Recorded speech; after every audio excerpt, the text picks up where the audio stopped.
Well, we'll call the meeting to order and roll call, please. Director Keim? Here. Director Paulman? Here. Director Roberts? Here. Director Gitling? Here. Chairman Berkowitz? Here. All right, let's all go to the pledge. Mr. Gitlin, would you lead us? I pledge allegiance to the flag of the United States of America and to the republic for which it stands, one nation, under God, indivisible, with liberty and justice for all. Okay, we'll move into the consent agenda.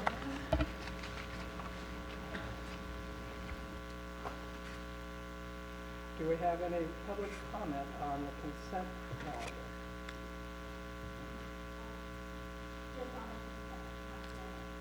You can do general first, during item 2 is general public comment, if there's not on the agenda, or you can wait for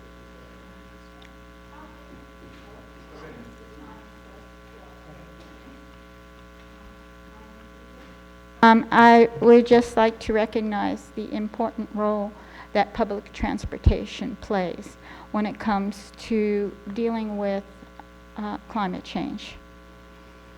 And the more people we can get enthusiastic about using public transportation, the more single rides we can avoid. And everything we can do to make these this service reach out to the greatest number of people, and and also take advantage of every green opportunity available. Thank you.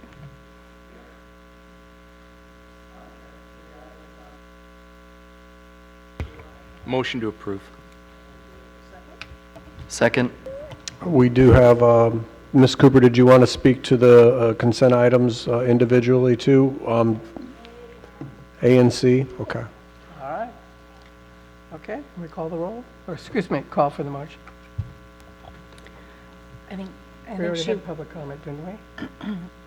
general public comment. This Yeah, is that on was the general. And consent. she wants to comment on items 3A and 3C, two I'm of the sorry. three on the consent. Okay. Did you want to comment on those? And then you could vote on the second, I guess, automatically. So, replacing a dial-a-ride bus. Again, climate change. I was so disappointed by the transit authority when we purchased buses last time that we didn't make an effort. Or maybe we did, but we didn't succeed. But we need to get hybrid or electric buses in this fleet. I visit Humboldt, I visit San Francisco, and where I go, I see electric buses and I see hybrid buses. This is getting to be an extreme and urgent issue in the world. And every community needs to do everything it can.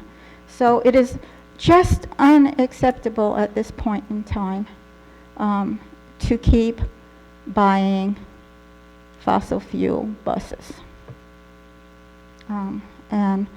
And our mission really is to be get individual cars off the road in an effort to reduce greenhouse gases. So that is what we have to do as a world, and as taking this opportunity to start here. All right. So I don't know.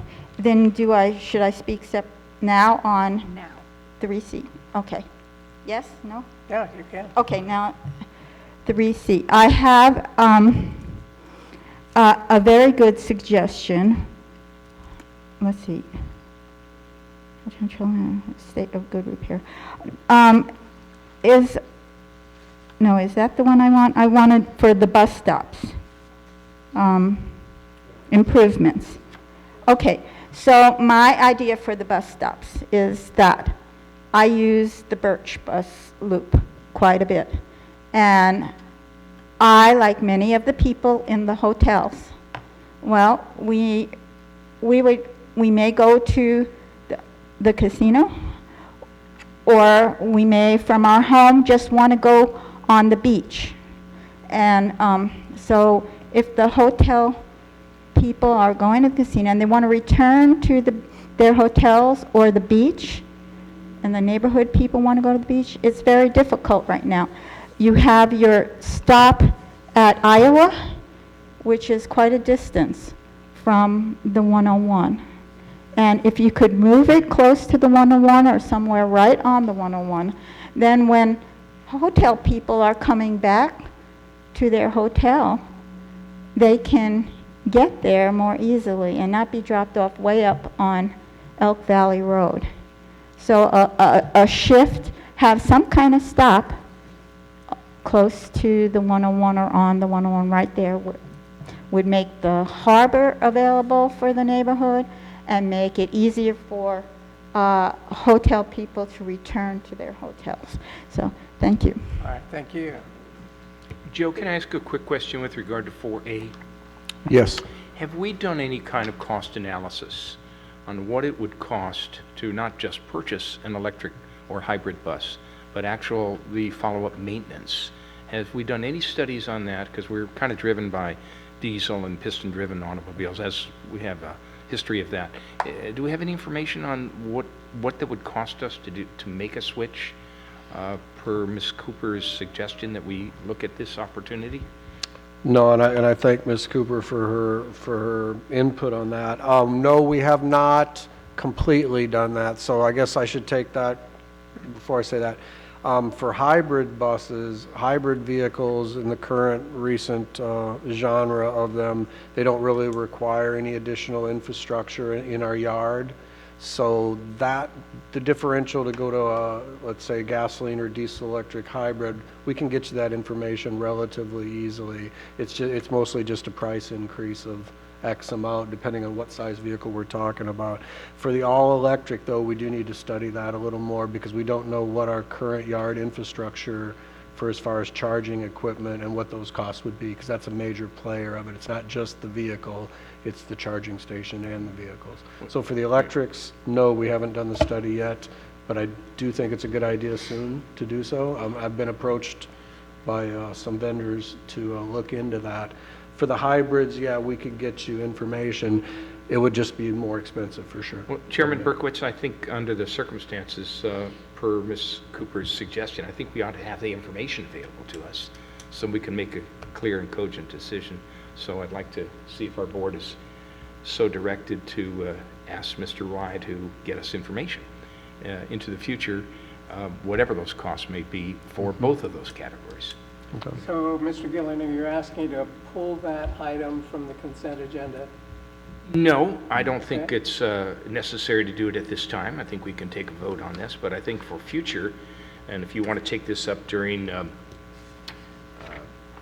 latter part of the agenda, as I don't know if it's agendized here, for future meetings, this is not exigent information, but I think it's something that I'd like to see our board direct Mr. Rye to begin the process to give this authority information sometime in the future, maybe next year, or the next time we're making a purchase, so that perhaps we have some information on either hybrid and or electric buses and what the cost would be. So if we don't move forward on it at that time, at least we'll have information on what the cost will be.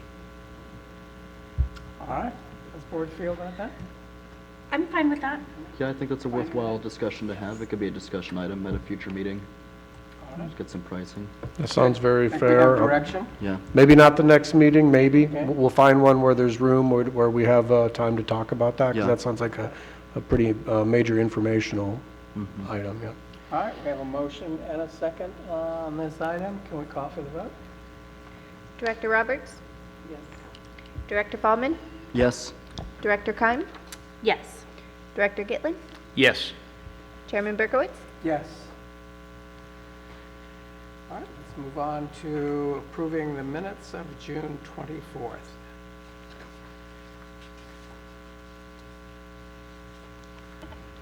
Motion to approve the minutes from June 24th. Second. We have a motion and a second. Any discussion? No discussion? Call for the vote. Director Keim? Yes. Director Gitlin? Yes. Director Fallman? Yes. Director Roberts? Yes. Chairman Berkowitz? Yes. Discussion of staff wages within existing 2017 RCTA contract with First Transit for operations and maintenance, and available options to augment local First Transit staff wages mid-contract. Joe?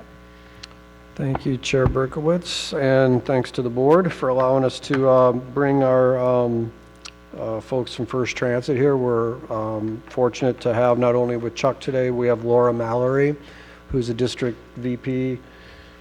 She said the title earlier, but I've already forgotten. It's a very impressive title. Yeah, that's good. That's good. So she's going to be here. Mark Elias sends along his regards, but Mark and Laura work very closely in the region, so she's going to give us a little bit of information. This whole item is on the docket today just for discussion, and it's at the request of the board. Over the last few meetings, there's been talk about the situation with our staff pay, and we went ahead and got that together for discussion today.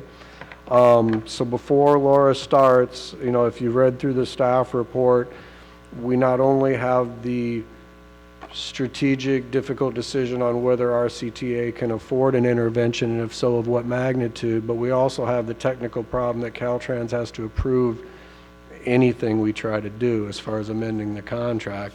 And we've had a recent history, just 3-4 years ago, I'm still traumatized, but we have had a recent history of not being able to get that done and then having a real Donnybrook on our hands with what to do. So what I don't want us to do today is to commit to anything that Caltrans won't approve, because then we get into where we were 4 years ago when we were paying a rate that they wouldn't reimburse us at, and then that was ugly. So today's informational, and then we're going to look for board direction on how to proceed, perhaps, hopefully, with me approaching Caltrans and talking with them first and seeing what they would entertain and what they would not before we go too far, and then we can bring that back to the board for probably at the next meeting, what their input and their feedback was, to see if they'll let us address this issue or not. Okay, without any further ado, Laura Mallory is here to, in your packets, your loan attachment on this item is a little mini proposal that First Transit put together for us that addresses some wage issues for both drivers and the rest of the support staff. So Laura's going to tell us a little bit about the highlights of that. Hi, my title is actually Region Director of Operations for the Northwest. So Mark Elias is my Region Vice President, so we oversee all these contracts together. So as you know, like, the economy's just been really difficult lately, and so we're struggling to hire drivers that meet our background criteria at the wages that we have now. With the increasing minimum wage, we're just getting closer and closer to that level of staffing or pricing for the folks coming in. So, and unfortunately, we've got a bigger gap now for what the drivers are making versus what the staff. It used to be larger, and now it's really low. So we have, like, great dispatchers that should be making more substantially than the drivers, and they're not right now, just because the drivers got a large increase previously. So what we put together is a wage proposal for you here that, I don't know if you all have the packet or not, but so what we did is worked with our corporate compensation group, which they do the research for us for the local areas, for our locations, to see what other transportation companies are paying, plus what our just other people are paying. So whether that's your local fast food restaurants or whatnot. So if you, I mean, I can give you my packet if you guys need it. I was kind of hoping if you had any questions, I could answer them for you, but what we put together is a proposal that shows you what we would like to increase the driver wages to on an average basis, and then as well as what we would like to do with the staff wages to get them where we believe they need to be, and give us the ability to attract good employees going forward. So, questions? Thank you very much. Thank you. A couple of questions. So I'm looking over your packet here. Yes. Tell us, give us some information. What's an existing entry-level wage for a driver as we speak right now? Someone who's hired, and I presume, Joe, we have openings. I know it goes Yes. up and down, but it's been challenging. So what is, give me someone says, I want to be a driver, and you pass all the tests, and what does he start at? So Or he or she. once they're in revenue service, it's $14 right now, correct? Yes. Okay. Now, is this discussion, Joe, for other than drivers, or is it, so? Yes, this is for both drivers and all the other staff that works for Chuck, yep. So what would be, let's say, mechanics, can you give us that information? I'd just like to know from where we're coming. Yeah, so technically, the state of California requires that a mechanic that provides their own tools makes at least twice the minimum wage. So the mechanic's wage, if their hourly, goes up as the minimum wage does. So, when was the last time you hired a mechanic? Okay. Yeah, so on the back, you can look, on the short, it'll tell you what our Yeah. current folks are making versus what we're Okay, that's right, I was to put looking them for, at, yes, yeah. I see that. So I guess my question would be, when does the $15 an hour wage kick in, which automatically kicks up these wages, which I'm seeing right here? The minimum wage for the state, Yes, that should be January 2021, I believe. okay. So I guess my next question, let me switch over to you, Joe. What does our budget, our authority budget have in terms of flexibility to exceed, for consideration, the minimum wage component in an effort to attract drivers and not have them subject to long overdue overtime, which is taxing and frankly rolling the dice when you're talking about the kinds of overtime that I know you've been servicing. What kind of ability do we have to exceed the minimum wage by 5% or 10%? Would that be a terrible strain if we were to consider that? No, I don't think so. We're probably already exceeding it on average. It looks like current, looking at the support staff, the current salaries for all but the maintenance guy, which is called tech in charge, but that's Nick, our mechanic. Yeah, I see that. He's getting just under 30, but the other three key positions are all in the 16s range. So, you know, it is 10% or so above minimum, but is it enough? I think that's the question. If you look at the bottom line of the two halves of this proposal, Right. so I believe it's this page here, but this is basically a summary of what the intervention could look like for the office staff.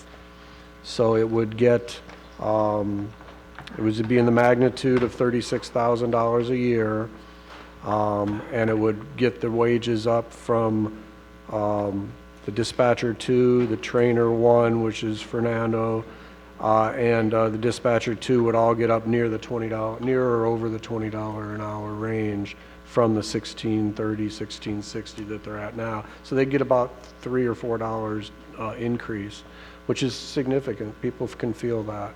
So that particular intervention would help a lot with our support staff, and I know Chuck would be really excited to be able to reward these folks that have worked real hard, and many of these are veteran players that have been here for a long time, both dispatchers many, many years, and Fernando as well, the safety and trainer.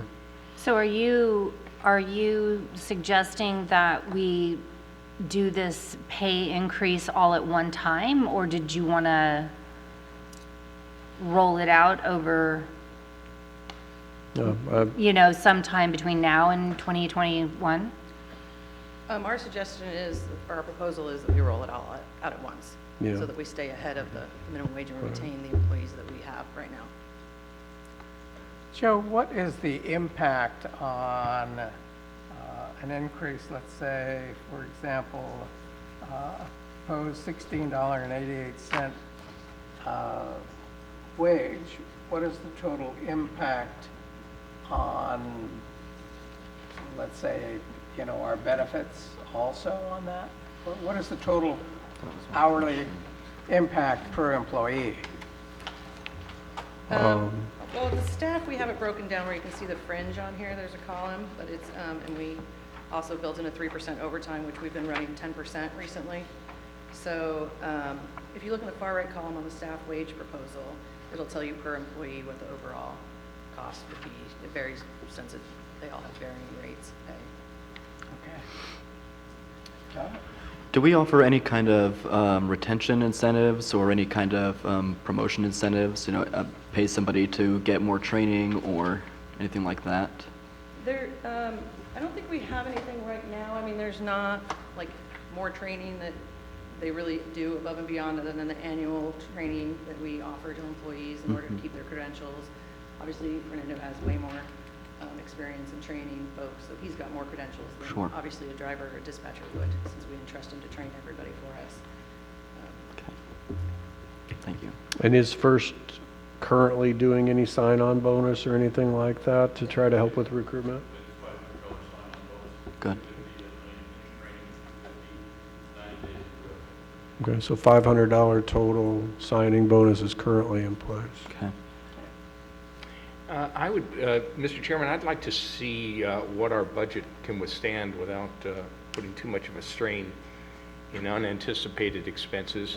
And I'd like, Joe, to have you come back with some proposals above the current model, above the minimum wage at least. Well, I'd see we're already exceeding that. So to look at options at either 5 or 10% above that give us some options, and then the ultimate impact on the budget of what that would translate to as we move forward for approval. I'd like to see this, well, obviously it's going to be during 2020 period.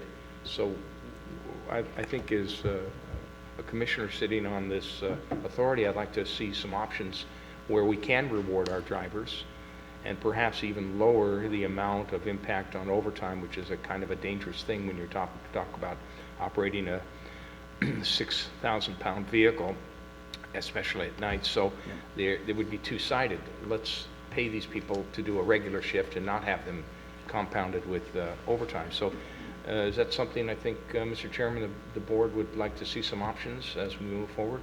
Do I hear any objection? No. Go ahead and do that. Okay. And then this would be subject to Caltrans approval. of course. Right, so let me just make sure I'm perfectly clear. So the board's feelings on the level of magnitude of the intervention or augmentation that's being presented to you today, is everyone fairly comfortable? That's what they want me to analyze, what that will do to our budget? Because it's about $75,000. We marked that up here in the staff report. Yeah. So that's pretty close. So it's not an insignificant bump. Our total ops budget's about $1 million. So you're looking at increasing it, nearly 10%, upper single digits. But we can take a look at that and then to also check in with Caltrans to see if they're going to allow this to happen and under what procedure. That's what I'd like to see. Yeah. They may not let us do this mid-contract. So that's how they played hardball with us just 3-4 years ago on that. All right. Yep. Well, Okay, so then Considering we'll, this was just a discussion item, any other discussion on this item? All right, thank you very much. thank you, Laura. Thank you. All right, let's go ahead and move to item 6, discussion of Consolidated Transportation Services Agency, program schedule and tasks. Joe. Okay, thank you, Chair Berkowitz. This one will go very quickly because mainly it's just sort of an intro to the next 3 items that are all approvals of different parts of the CTSA program model that we've been working on for over a year now. So it was, I believe, a nice, cool, breezy day in May or June of 2018 when the board approved our CTA taking on the designation as the county's CTSA, which makes it eligible for a portion of the funding we were already getting. And then the expectation is to deliver a certain type of project. So at that point, we talked about a couple of our major needs that fit in with those type of projects are ADA eligibility determination and transit travel training program, instruction program. So from that point, we started planning the service. We got an initial allocation for some planning money. And then at the direction or request of the Transportation Commission, we actually amended our short-range transit plan project to have the consultant team of Ronnie Kraft and Cliff Chambers go ahead and add another chapter specifically to develop how we could implement this model, considering our unique constraints here of being a bit remote and a very small town and a very small staff. So that was in the SRTP, the Short Range Transit Plan, that this board adopted at our June meeting at the last time we got together. And it basically set up the model. So the next 3 items that we're going to go through today are implementing that model. So what we need to do, the very next item, let me make sure I got these in the right order. So the next item is we need to amend First Transit's contract. Now, this is not what we just talked of, so I want to make it clear. Augmenting their wages, that's a separate amendment, and that's, if it happens, it'll be later. But this one is, the here and now is we're augmenting them for the additional work they're going to do to support the CTSA stuff, because we're going to need them to mail stuff out, take calls, do clerical support stuff. So that's not without a cost. So that item is the next one. Then subsequent to that, we amend my contract for the extra work that Dan Herron and myself are going to do with the CTSA, which includes, I'll be making the eligibility determination itself. And the third one is the software we're going to use for both programs that we'll share. It's cloud software that I'll be able to access from home, as well as our staff here on the ground will be accessing from Crescent City. So that's what the next 3 items are all about. This one was just an overview and discussion so that we can roll into those. All right. Joe, Mr. Chairman, I asked a question. So are items 7, 8, and 9, are we not going to adopt those individually? Are you suggesting this be a composite? No, we can do them individually. Okay, I think that'd be best anyway. I just Right. wanted, this was sort of, because they're all related, this was like an item to kick them off so that you guys know what it's all about. So no, I think we should take them one at a time. Okay. Well, let's move on. Okay. Let's move on to item 7, adopt the resolution 2019-20-04. Okay, this item is to amend the First Transit contract, the main contract of everything they do for us, because the CTSA stuff wasn't even a glitch on the radar back when we started the contract in 2017. So this will add a total of, the fixed costs go up by about $2,000 a month, so that's what, 24 grand per year. And then the revenue hour variable rate, that's because the bus drivers are, those interested are going to be able to do the travel training and participate in it for, get extra hours that way. And they're great system ambassadors and they know the system better than anyone. So that one's going to vary depending on how many people take them up on the travel training. So that'll be a variable item each month based on the actual number of hours that our drivers put in doing travel training rather than actually driving. So the estimate is that including the best guess on the supplies, corporate overhead, and the drivers is in the $25,000 range per year. So that's going to use most of the CTSA money. It leaves a little bit for my contract, and it leaves a little bit for the software license. But this will be the lion's share of it. All right. Do we have a motion? I'll make that motion at this time to adopt resolution 2019-20-04, approving amendment number 1 to the 2017 contract between Redwood Coast Transit Authority and First Transit for operations and maintenance services to add CTSA supportive tasks to scope of work. And that work, I'm hearing from you, is about $24,000 per annum? Yeah, 25. As part of the record. Okay, I'll make that motion at this time. Okay. Do I hear a second? Second that. All right, we have a motion and a second. Any further discussion? No discussion. Let's call for the vote. Director Fallman, Yes. Director Roberts? Yes. Director Gitlin? Yes. Director Keim?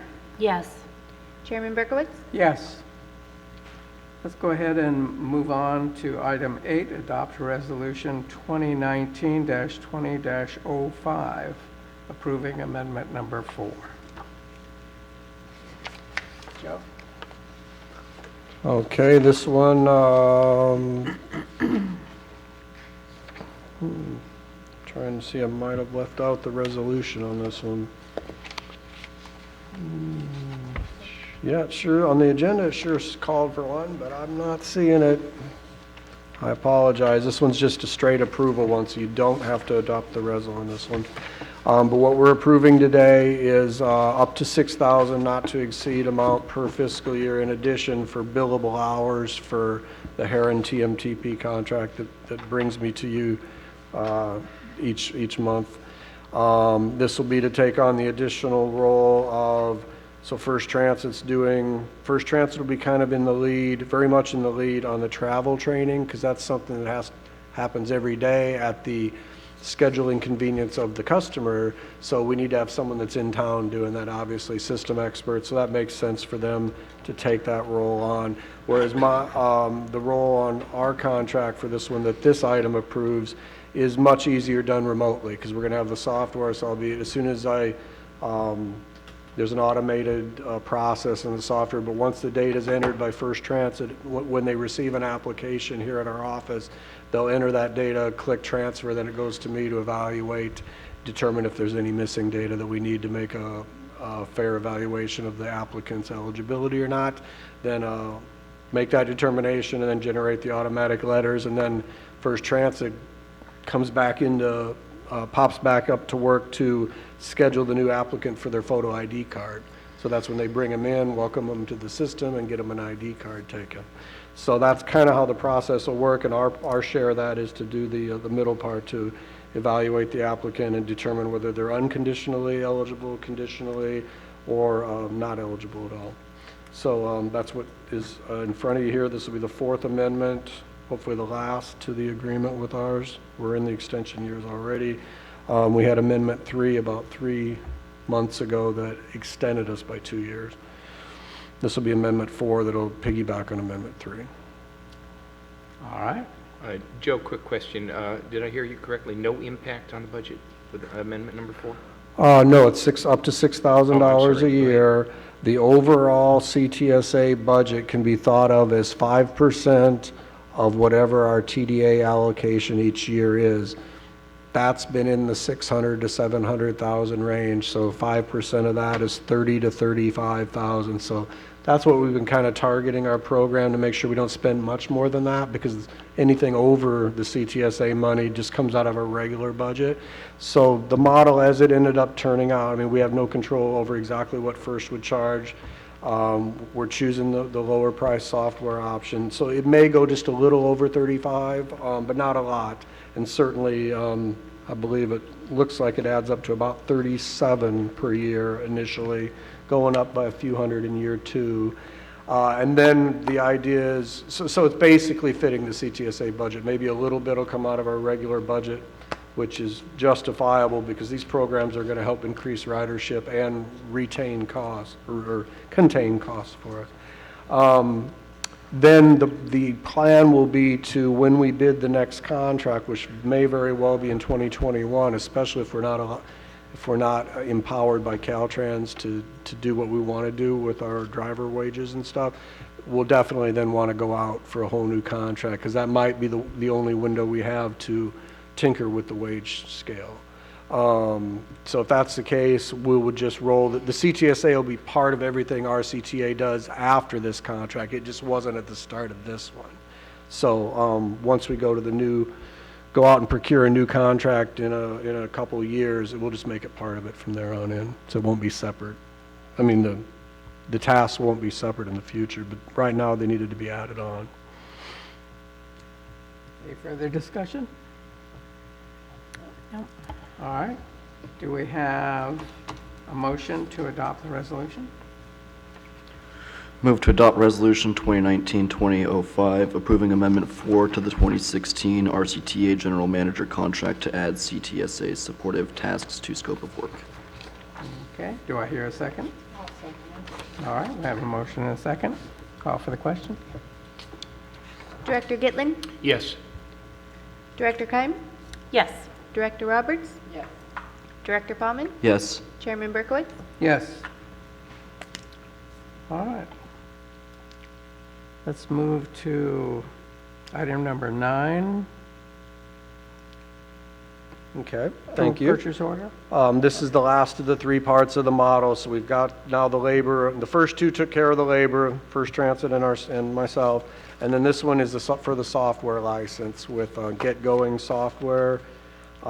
It was originally developed by Paratransit Inc. out of Sacramento, which has been a real big leader in the paratransit, ADA paratransit business in the state. They eventually developed their own software, then started spinning it off and now selling it to other places because these type of programs are all over the state, and there's really no off-the-shelf software that has been prepared that meets their needs. So these guys developed their own, and the one other package that we evaluated and got price proposals on also was sort of one that an evaluation company developed amongst themselves to help them do their jobs better. But the recommended software by Get Going Software and Jigsaw Analytics was more functional. We demoed them both, and cheaper. And yeah, so it seems to be a simple request to select this software over the other competitor. And then that'll give us, with today's approval, we'll have better part of 4 months. The plan would be to get the software tested, loaded the database, loaded into it, and get ready to go. And we'll probably start doing these, the actual CTSA activities start January 1. What's the annualized cost on this software? The software is like, the first year is a little higher because they got set up and customization costs. And then after that, it's like 4,800. Let me get that figure for you here. So about 5,000. Yes, about 5,000, yeah. So Joe, what I'm just doing some arithmetic here. We've got a resolution 04, which is 24,000. 05 is 35,000. This is another 4,800. It's another 5. So that puts us $64,000. How much is this going to be impacted on our budget? And I'm saying this in the shadow of we're talking about raising our wages. I appreciate these resolutions are important, but does that compromise our subject on addressing the wage issue in a respectable and positive way?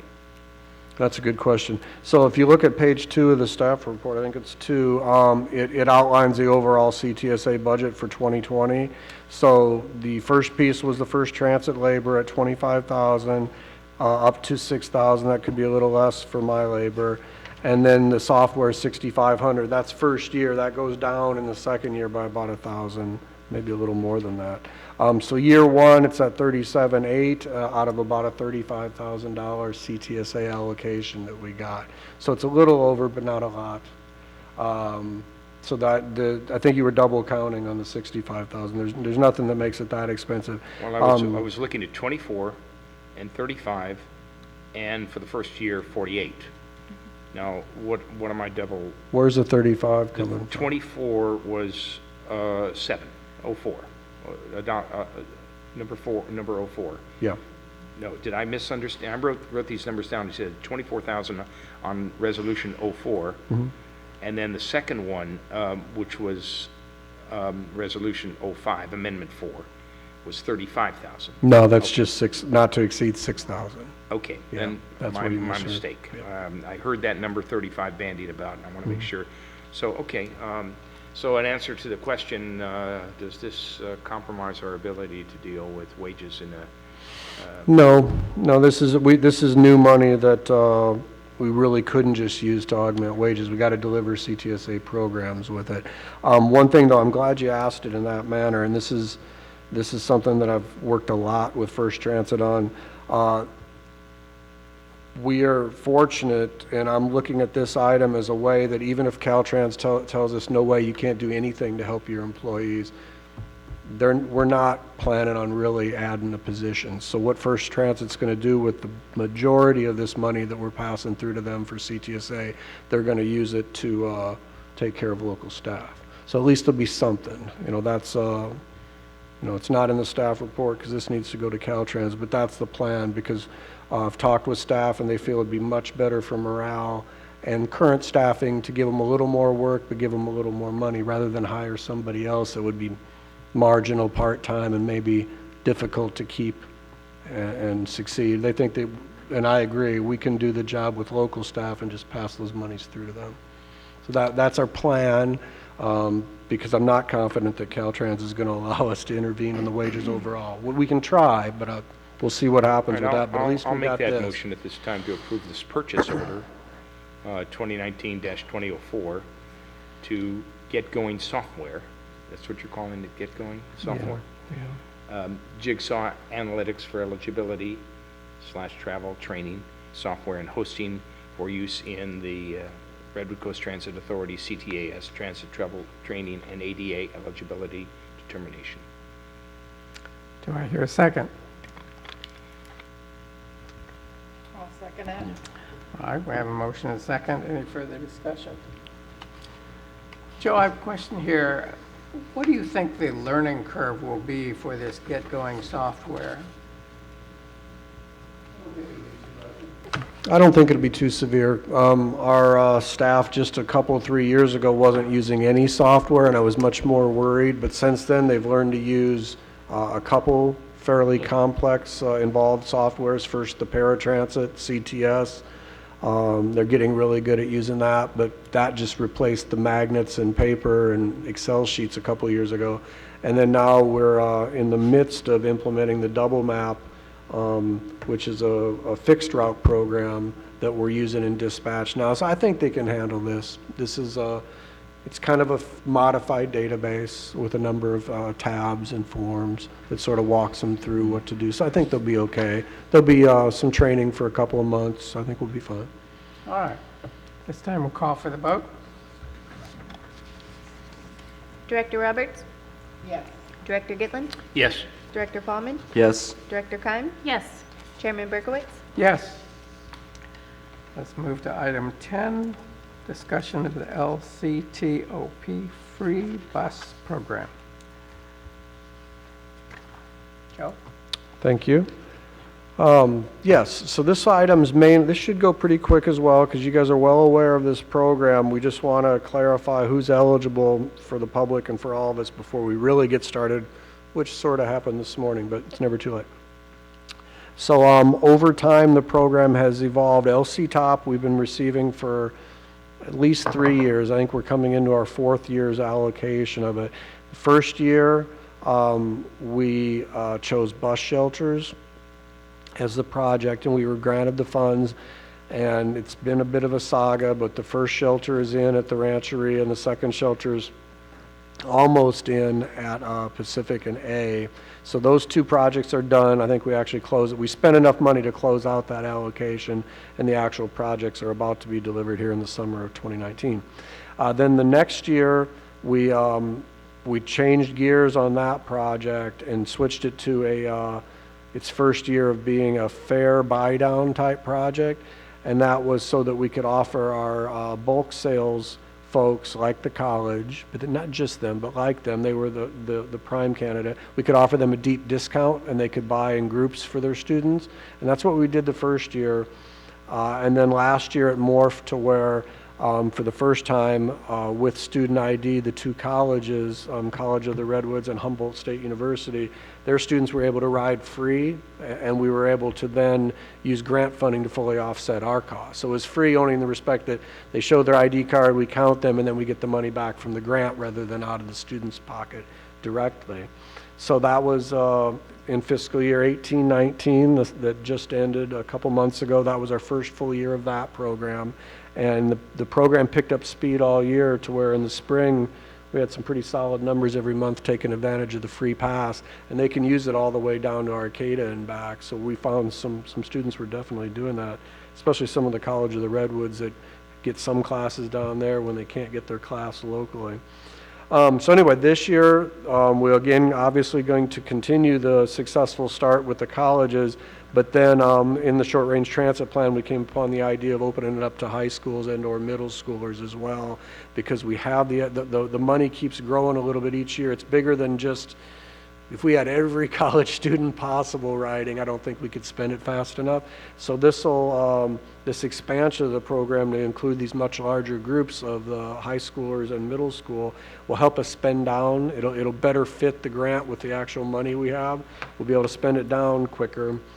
And secondly, there's no question it should help us on ridership. That's been a struggle the last few years. Yes, we bounced back. This year that we just finished had a nice 10% or so increase from the prior one, which was like the low water mark. So ridership increases, we get the grant to cover the incentive. It seems like a great project, especially being as we're modifying our service a little bit starting this morning to better appeal and better work to the Del Norte High School students here in town. So they all sort of work together. So the main question was today in your staff report, do we want to extend this program to veterans with identification or not? Because basically, I know you guys have given me verbal direction to do the middle school and the high schoolers, so they're in. We just want to confirm that with today's staff report. But then the question was, do we want to add the veterans? And my concern is that the program isn't permanent. At some point, all these groups are going to have to pay or find some benefactor to pay for them. I don't know that the vets are going to be able to find someone to pay for their passes at some point in the future, but I think we should go ahead and include them. But it's totally a board decision, and today we want to clarify who's in the program as the free ride categories and which ones are not. So my recommendation to the board is we go ahead and do it. Basically, retroactive to July 1st, but we clarify that it's high school students with ID, middle school with ID, even though we're not gearing our service towards them yet, but maybe in future years we can put some stuff that are more middle school campus related, but then add the veterans in. And what kind of ID should we require if we do? So, Joe, what is we talking about, a DOD card for veterans? I don't know. Yeah, I mean, Actually, there's two forms of identification for veterans. There's the Veterans ID card, which has a picture on it. And if a veteran doesn't have that, all he has to do is go to the Veteran Service Office and show his DD-214, which is his discharge papers. And if they don't have the Veterans ID card, they can always show a small copy of their DD-214, which is their discharge. Even though it doesn't have a picture on it, it does have their identification. So maybe one of those two IDs for a veteran. Okay.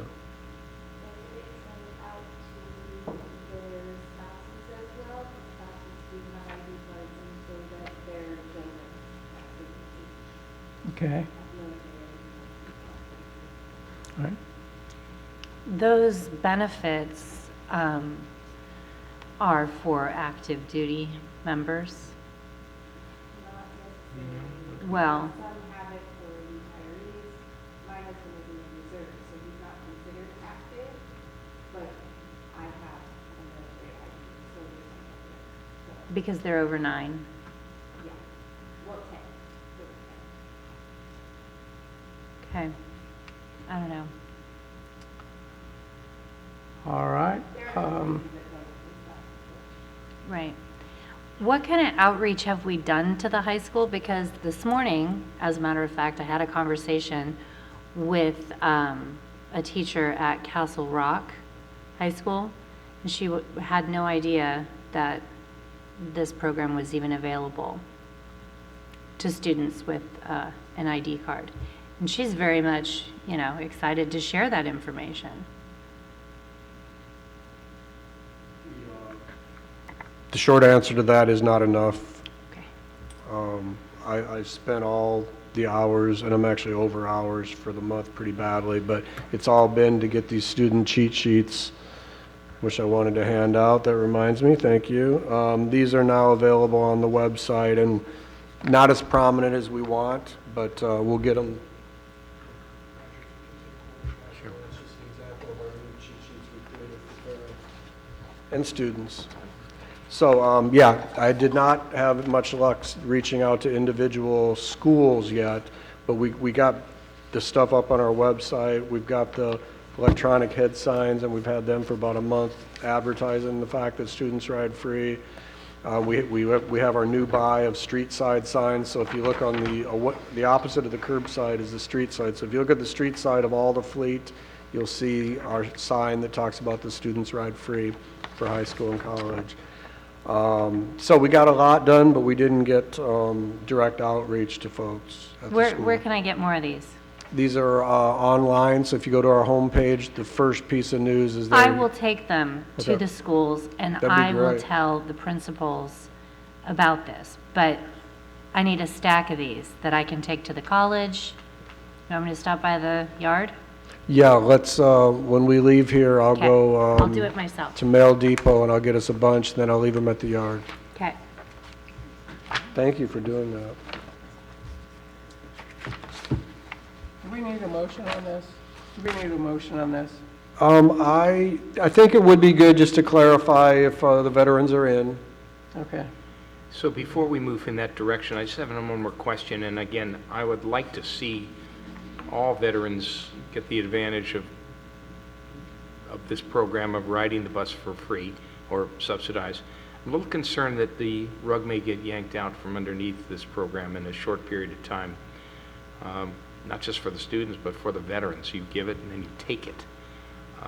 But I'd like to go on the positive that once it's in, we can help folks get around, especially those who provided great service to our country. Do we know how many veterans this would actually affect? This is No, totally... I don't have that information. I don't think it's going to be a tremendous amount. Yeah. I think I mentioned in the staff report, there's out of however many the subset of X is of vets, some are probably already riding the bus and others are not. So this should help get some of the ones that aren't to give us a trial run. But I don't know how big of a set of people. And the ones that are is. riding are now going to be... Riding for free, and, Yeah. and then we'll get the money back from the grant source. Going back to your point about the concern of pulling, temporary programs and pulling the rug out of this pilot project, we want to make sure we call it that, because eventually it probably will go away. The good news is I haven't had any indication from Caltrans that they don't like the program. In fact, if you guys remember right, we applied a few months ago for this year's allocation, splitting this money into this program and another one, and they said, no, the other one doesn't pencil out. That was, we were going to pay for some Saturday service restoration with it. And they said, no, it doesn't pencil out, put it all into the fair thing. We like that project. So I don't think they're going to pull the funding on it real soon. It's just something to be aware of. It could happen someday. Well, then, on that basis, for item number 10 is to include the veterans as part of this program, which I think that's what you're asking for in the motion. This free LCTLP free bus program to approve the veterans as part of the grant of this pilot program. And that's my motion.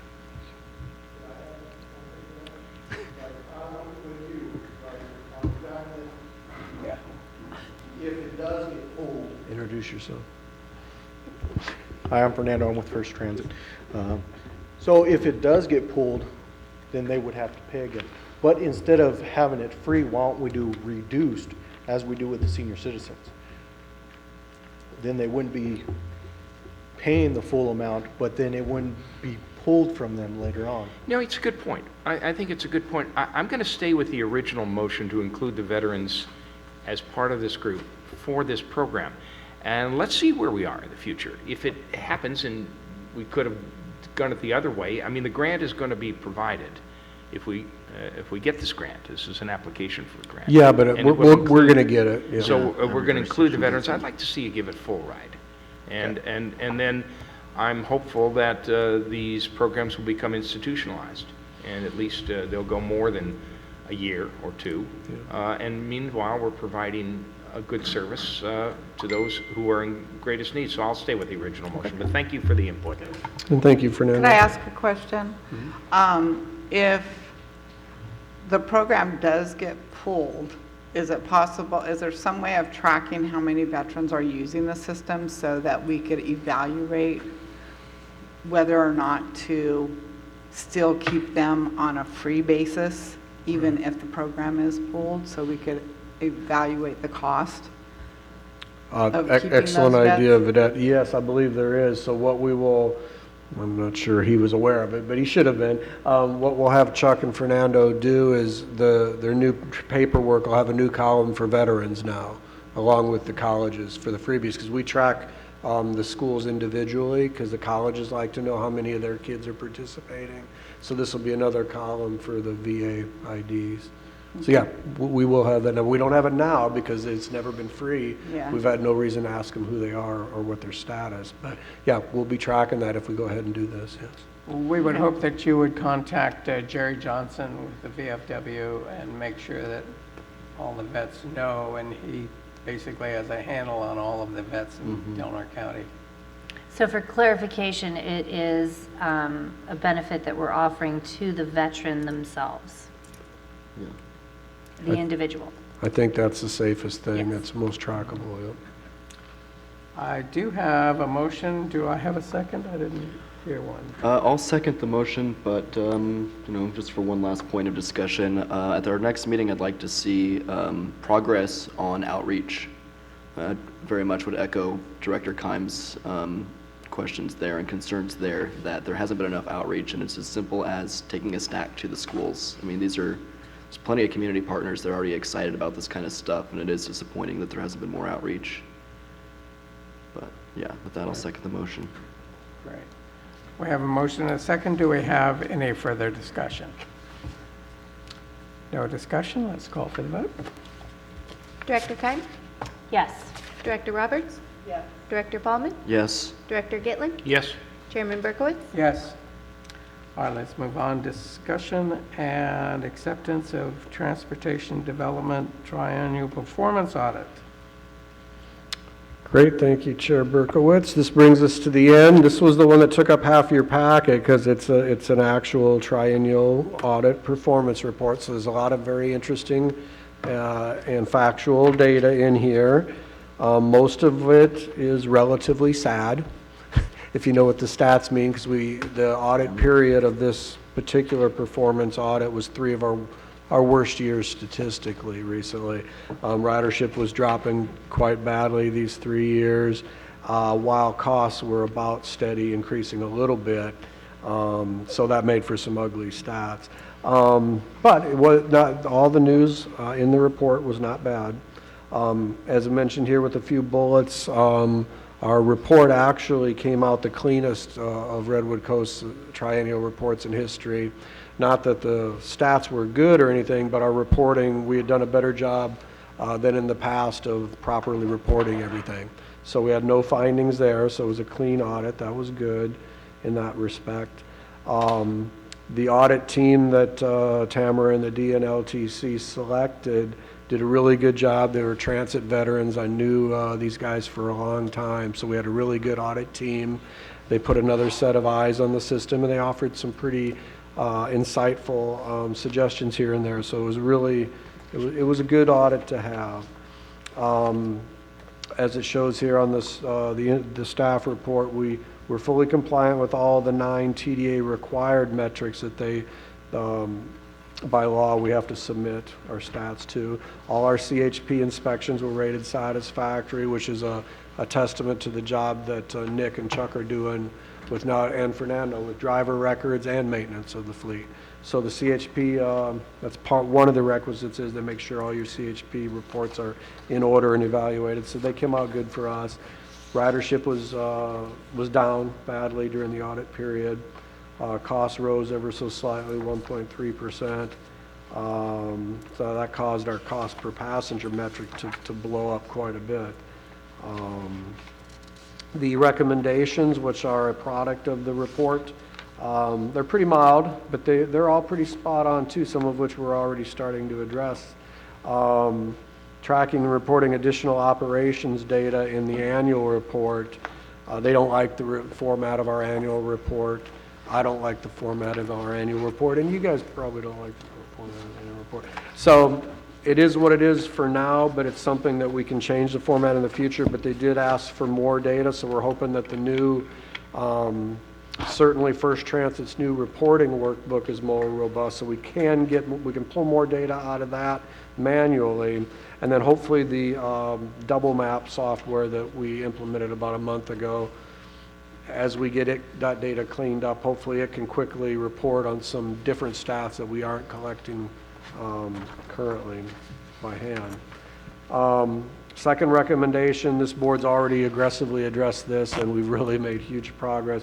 And they noted that in the text, but it's continue to build on our capital reserves, because they also felt that that it was crazy in the past to try to go year to year with no reserves, and they feel that that's a very sound policy that this board and staff have worked together on. They suggest looking at how we can capitalize some contractor equipment, so we're going to look into that. The preventive maintenance, we already are doing that, so that's partially implemented already. They found marketing to be a weakness. Nobody here at this meeting is going to argue that. So we're going to continue to try to address that. And I did mention how the board has been willing to amend contracts, add additional hours. We created the ad revenue program to generate us some marketing budget. So those are actually going well. So there's signs of good things ahead for the marketing.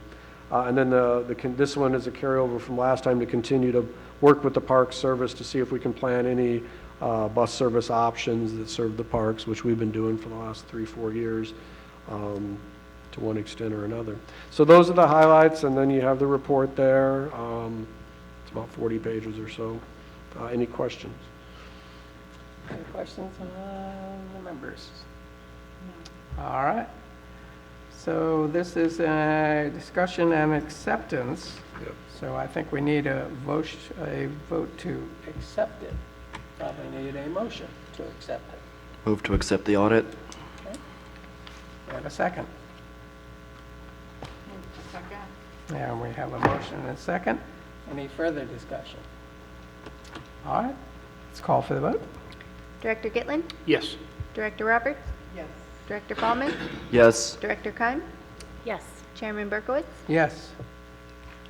Okay, operations report. Joe. Okay, and we put these together so we could fit the dang agenda on one page, so Chuck and I are going to both talk to you on this one. I don't have a whole lot, so I'm going to cede most of my time to Chuck. We are waiting on an order of a couple new buses that could be here, certainly should be here before we meet again as a board. It's been a major lift to get the service change delivered that started today. The new schedules are in. All the website's been updated, although I'm still trying to, I need to get us a more prominent thing that you can't miss on where these school cheat sheets are. Now you have to click on that news blurb and then you find it. Anyway, I'm not a webmaster, but I'm trying. So we're working on that.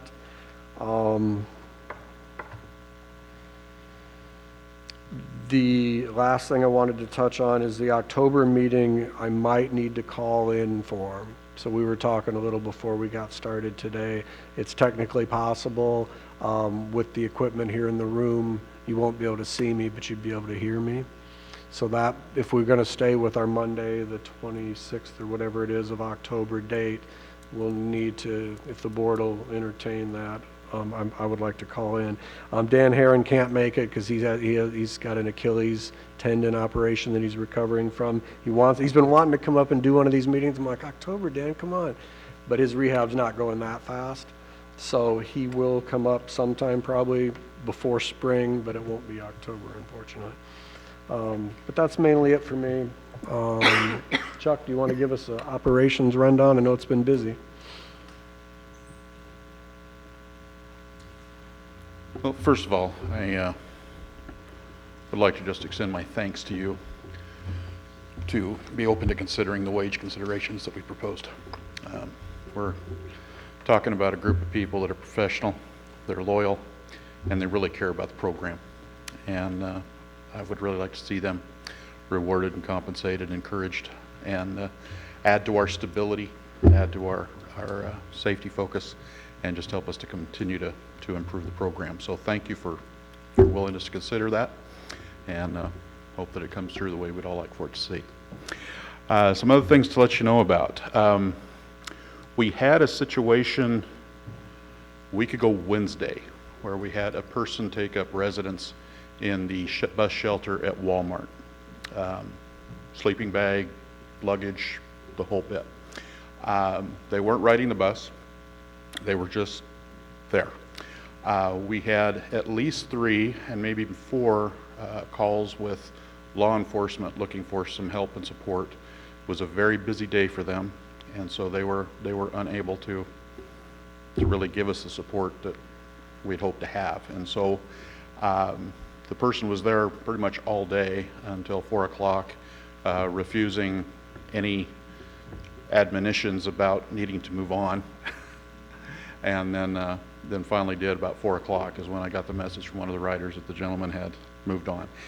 There was a concerned citizen. I thought they were going to be here today. They sent pictures and some suggestions of what they think we can do.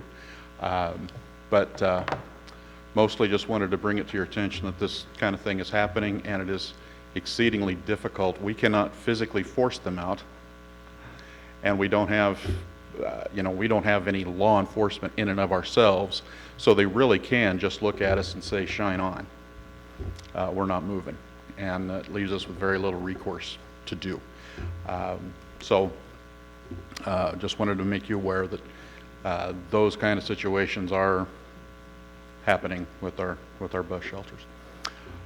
Chuck, could I jump in there? Yeah. Okay, take a quick 20-second time out. I think this is really germane. Not only was it a scary and unfortunate deal that's just fresh in mind, that's why I wanted Chuck to talk about it, but it kind of makes us ask ourselves, okay, we've directed staff to roll out a bus stop improvement program, and we've talked about it a lot, and we're doing it. I mean, granted, slower than we'd like, but we're doing it.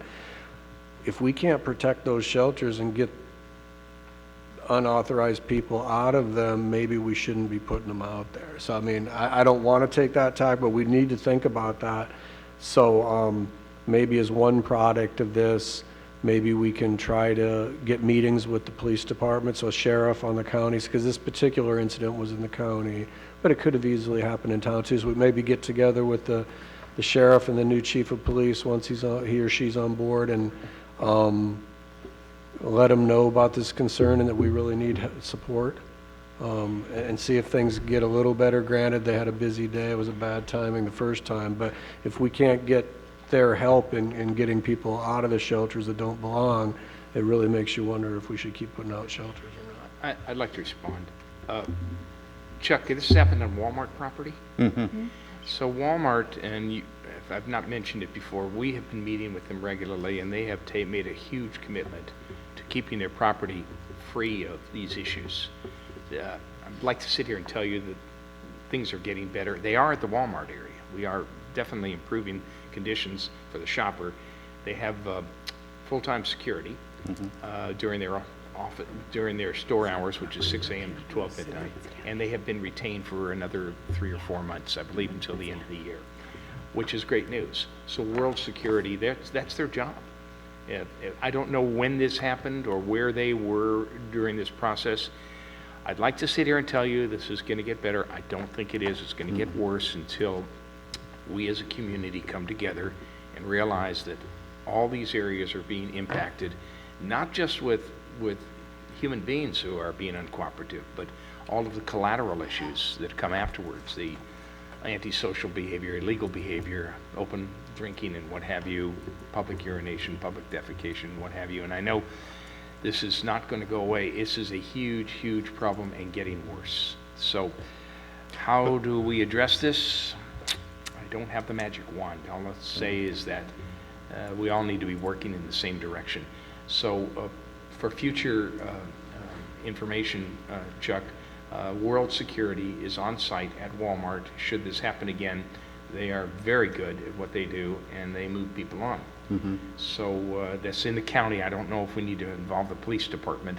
Walmart's located in the county, and as far as that's concerned, if you wish to be part of a meeting with senior Walmart management, Joe or Chuck, I certainly can make arrangements and have you come to our meetings when we are meeting. We meet every 6 to 8 weeks, and they want to hear what's going on from the community. They want the shopper to feel comfortable going in and out of there, so I'll share that with you.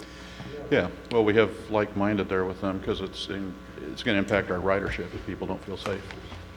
So we are of like mind there. So Roger, when you think of it, when the next meeting of that group comes up, can you let us know a little bit in advance, and maybe at least maybe Chuck can join you? And Will do. That'd be great. Thank you. Appreciate it. All right, I will bring up one last unfortunate thing to make you aware of. We did have a minor fender bender. Also, well, no, it was last Wednesday. We had a driver go to pull in by the Veterans Center. There was a car parked there, and they got a little too close to the front end of the car. The good news with that is that we did not miss any of the route. We got a bus out there, finish up the route, and finish up the day very quickly. Got the driver retrained and was able to get them back out on route very soon too. So, you know, we don't like for those things to happen, but when they do, we like to get them addressed quickly, and so we can continue to move on and not impact service at all. And I was especially proud of the staff being able to pull that off. I was out of town on vacation at the time when it happened, and they handled everything beautifully. So let's talk about some fun stuff real quick. We now have an app called Double Map. I know it's probably small for you to see, but if you go and download the Double Map, each one of these little circles here with a number in it is a route, so you can see where a Route 4 is over behind Safeway right now. Route 1 over by the high school, and Route 20 south coming back from Smith River is also over there close to the high school, close to College of the Redwoods, doing their afternoon school pickups. So you can look at all the routes at once. You can look at routes individually. It's available on the phone. It's available on the computer, and it's a handy app for, it'll tell you, let you know how soon the bus is going to be to your stop. Easier to make plans, easier to know what's going on, and hopefully we'll continue to add quality of service to our riders as word gets out that we have that out and available. Last Thursday. Yeah, last Thursday, I had the chance to go down to Humboldt State University and take part in their transportation fair. Great event. Had a chance to meet with the incoming freshmen for an hour. They had us all there with spending time with them. Had a chance to talk to probably at least 100 kids, and had a chance to tell them about our program, what we can offer for them. Encouraged them to go check out Prairie Creek because we can get them there for free. If they wanted to get up to Oregon, we could connect them to Oregon Systems. Did all that spiel and pitch to let them know what we can offer them and where they can pick us up. It really was an encouraging event to be at.